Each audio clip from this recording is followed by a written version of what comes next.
আসসালামু আলাইকুম বন্ধুরা, আপনারা সবাই কেমন আছেন? আমি ভালো আছি। আজকে চলে আসলাম নতুন আরেকটি ব্লগ নিয়ে।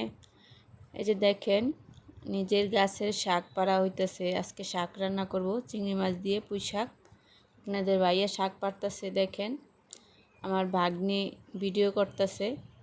ভিডিও করতে করতে ফুলের ভিডিও করে ফেলাইছে। দেখেন আমার গাছে ফুল ফুটা দিছে আবার। চলো কুইটা নেই শাক। এই যে দেখেন, এই শাকগুলি পাড়া হয়েছে আমার গাছের থেকে। আজকে শাক রান্না করব চিংড়ি মাছ দিয়ে, ঝোল রান্না করব। ফুল ভিডিওটা দেখবেন না টেনে আপনারা। চলেন রান্না শুরু করি। চিংড়ি মাছ আমি বেছে পরিষ্কার করে নিয়েছি। এখন চিংড়ি মাছগুলো একটু ভাজা দিয়ে নেব। আপনারা চাইলে কষানো তো দিতে পারেন, না ভাজা। আমি হালকা একটু ভাজা দিয়ে নিছি।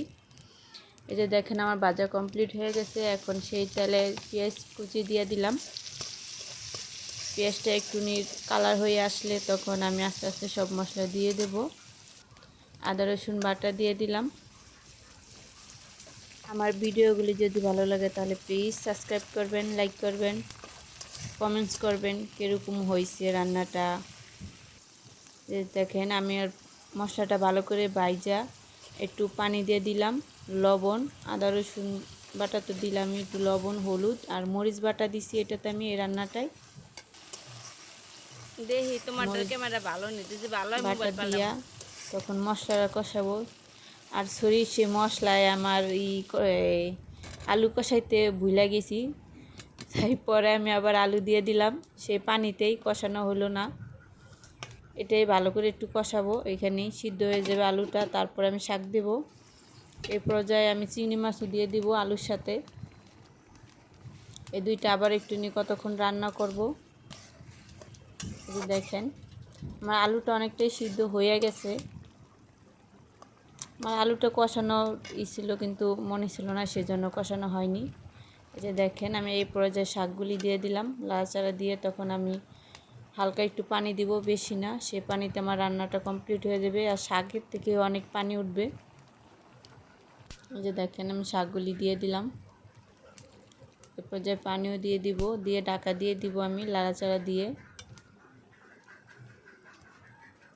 আপনারা এভাবে একবার পুঁই শাক রান্না করে খেয়ে দেখবেন, আর কে খাইছেন সেটাও কমেন্টসে জানিয়ে যাবেন। অনেক ভালো লাগে চিংড়ি মাছ দিয়ে পুঁই শাক রান্না করা। আর সেটা যদি কিনা না হয়ে হাতেরটা হয় তাহলে তো অনেক ভালো লাগে।